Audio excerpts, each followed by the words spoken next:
준비됐나요? 다시요. 7분부터 다시 합니다. 소리 좀 다시 키워주세요. 부당하고 위헌적 윤석열 대통령이 한상혁 방통위원장에 대해서 부당하고 위헌적인 면직 조치를 강행했습니다. 노골적인 방송 장악 선언입니다. 법률에 근거하지 않는 법률에 위반되는 면직 조치는 직권 남용에 해당할 소지가 매우 높습니다. 아무런 근거도 없이 임기가 보장된 공무원들을 마치 일반 공무원처럼 면직한다고 하는 게 있을 수 없는 일이고 이에 대해서는 엄정한 책임을 지게 될 것이라는 점을 경고합니다. 예, 저 국민 여러분들께서 저 장면을 보시면 마치 과거의 이재명 대통령이 지금의 이재명 대통령을 혼내는 듯한 느낌을 받으셨을 것 같아요. 당시 한상혁 방통위원장은 TV조선 재승인과 관련해서 점수를 조작한 사건이 연루돼서 지금 재판을 받고 있고 그것과 관련해서 큰 사회적 물의를 일으키고 하나의 일종의 사건이 됐어요. 대한민국 역사에 아마 그 재승인 과정에서 점수를 조작하려고 하는 시도는 아마 그게 유일할 거고 앞으로도 그런 시도는 없을 거라고 생각합니다. 그런 엄청난 사건에 연루된 사람을 면직했을 때 당시 이재명 대표가 한 말이에요. 임기가 보장된 사람을 저렇게 끌어내리는 것은 직권남용이고 방송 장악이다 이렇게 주장을 했습니다. 근데 지금 이진숙 그 방통위원장에 대해서 지금 면직하겠다고 청와대 강유정 대변인이 검토하겠다고 얘기했죠. 들었죠? 들었습니다. 예, 그러면 면직할 사유가 점수를 조작한 사람을 면직하는데도 그거는 직권남용이라고 주장했던 정부에서 지금 도덕적으로 문제가 있는 발언했다. 공무원의 중립을 어기는 발언을 했다. 감사원에서 주의를 받았다. 이 이유로 지금 면직하겠다는 거잖아요. 거기 법인카드 얘기는 들어있어요? 면직하겠다는 이유에? 들어있지 않습니다. 왜냐하면 법인카드 얘기를 할 수가 없죠. 본인이 법인카드를 더 썼는데.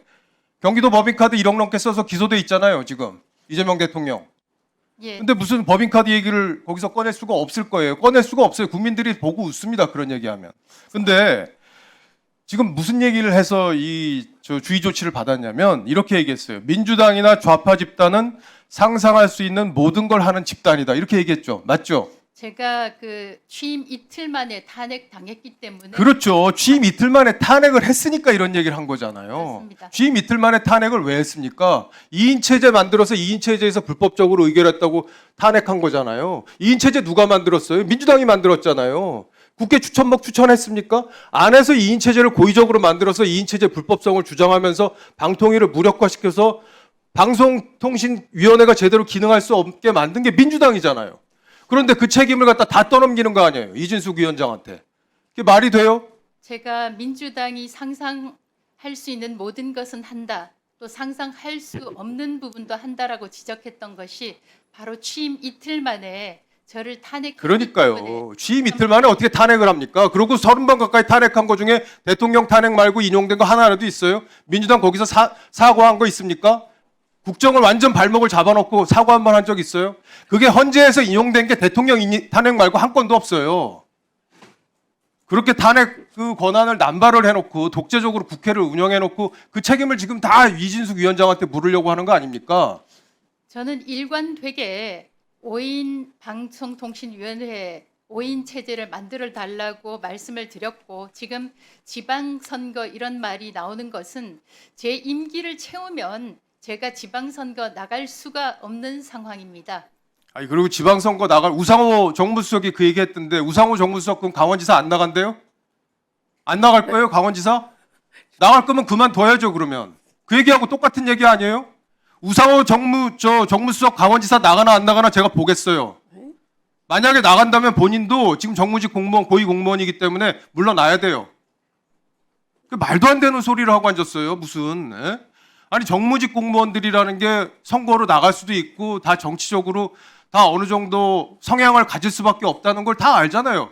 그건 국민적 상식이고 그게 과했을 때는 문제 삼아야죠. 이 발언 내용만 보고 보면 민주당이나 좌파 집단은 상상할 수 있는 모든 걸 하는 집단이란 말이 세요. 듣기에는. 이거 정무직 공무원이 이런 말을 해도 되나? 라고 느껴져요. 근데 탄핵을 받았기 때문에 이틀 만에 그랬기 때문에 한 말이잖아요. 그렇기 때문에 과할 게 없어요. 감사원에서 주의 조치를 해서 강력한 조치를 한 거지만 더 이런 말을 안 했으면 좋았겠지만 이런 말을 한 데 대한 사정이 있잖아요. 괜히 한 게 아니잖아요. 근데 이런 이유로 사람을 면직하겠다는 게 그게 말이 되냐는 거예요. 더군다나 임기가 2년으로 보장이 돼 있는 방통위원장이잖아요. 방통위원장 임기를 왜 보장해놨어요? 말씀해 보세요.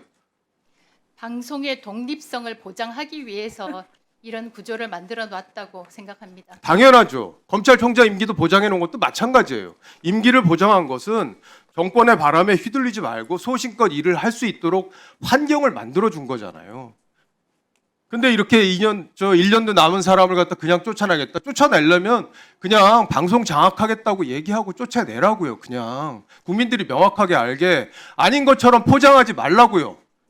그냥 정권 바꿨으니까 우리하고 코드 맞는 사람들 방통위원장 해서 해야 되니까 그냥 물러나세요. 이렇게 얘기를 해야죠. 그리고 방송미디어통신위원회로 뭐 만들어서 다시 법을 바꿔서 방통위를 완전히 없애고 새로운 미디어위원회를 만들겠다는 건데 거기 미디어라는 이름 하나 들어가면 뭐가 달라집니까? 5명에서 7명으로 위원 늘리면 뭐가 달라져요? 그냥 본질은 방송을 장악해서 자기들이 하겠다는 거잖아요. KBS 사장 바꾸고 YTN 사장 바꾸고 연합뉴스 사장 바꾸고 보도 편집에 관여할 수 있게끔 노조가 관여할 수 있게끔 구조 만들고 그래서 방송 장악하겠다는 거잖아요. 그 삼척동자가 봐도 다 알아요. 근데 그거를 마치 공정한 틀을 통해서 이 뭔가 개선하는 듯한 이런 코스프레를 하고 앉아 있는데 정말 한심합니다. 한심해. 저는 특히 대통령실에서 직권면직 검토 이 이야기가 나왔던 것이 앞으로 저에 대한 수사에 일종의 지침으로 작용하지 않을까 매우 우려스럽습니다. 대통령실에서 직권면직을 검토를 하고 있다는데 기소를 생각지 않더라도 기소를 하게 되지 않을까 저는 매우 우려하고 있습니다. 아니, 그러고도 남을 정권이에요. 그러고도 남을 정권인데 어쨌든 끝까지 버틸 수 있어요? 저는 제 너 임기가 보장돼야 한다고 이진숙 생각합니다. 위원장에 대해서 뭐 댓글 아까 보여주면서 뭐 물러나라 이런 사람들 1분 더 많다는데 드리세요. 물러나지 않아야 된다고 얘기하는 국민들도 많아요. 예? 물론 지난번 제가 질의 시간에 말씀을 드렸지만 대통령이 바뀌면 그 정부에 맞는 사람들이 함께 들어가서 일을 하고 그거에 대해서 국민들이 평가하는 게 저는 맞다고 생각합니다. 그런데 이런 식으로 쫓아내는 건 아니에요. 그리고 노골적으로 방송을 장악하겠다고 선언을 하는 거잖아요. 그래놓고 아닌 것처럼 합법적으로 일하는 것처럼 법을 바꿔서 하는 것처럼 포장하는 거 아닙니까? 그거 국민들이 알아야 되잖아요. 그러니까 목소리를 더 내세요. 그렇게 하면 안 된다. 이거는 완전히 나를 쫓아내는 거다. 방송 장악을 위한 거다. KBS 사장 바꾸려고 그러는 거다. 이렇게 얘기를 하시라고요. 기자회견도 하시고 더 목소리를 내세요. 그래야 저희들도 같이 싸울 거 아닙니까? 적어도 방송 장악하는 거 저희들이 막을 방법이 없어요. 그러나 국민들이 이렇게 독재적으로 방송을 장악하는 거라는 거를 국민들이 명확하게 알게끔 더 목소리를 내시라고요. 그리고 대구시장을 나가시든 뭘 하시든 그건 다음에 생각하시고 일단은 그 자리에서 국민들이 맡겨준 그 자리에서 세비받고 하는 그 자리에서 본인의 한 역할을 제대로 해주시기 바랍니다. 아시겠죠? 예, 5인 체제를 만들어 주실 것을 다시 한번 강력하게 요청합니다.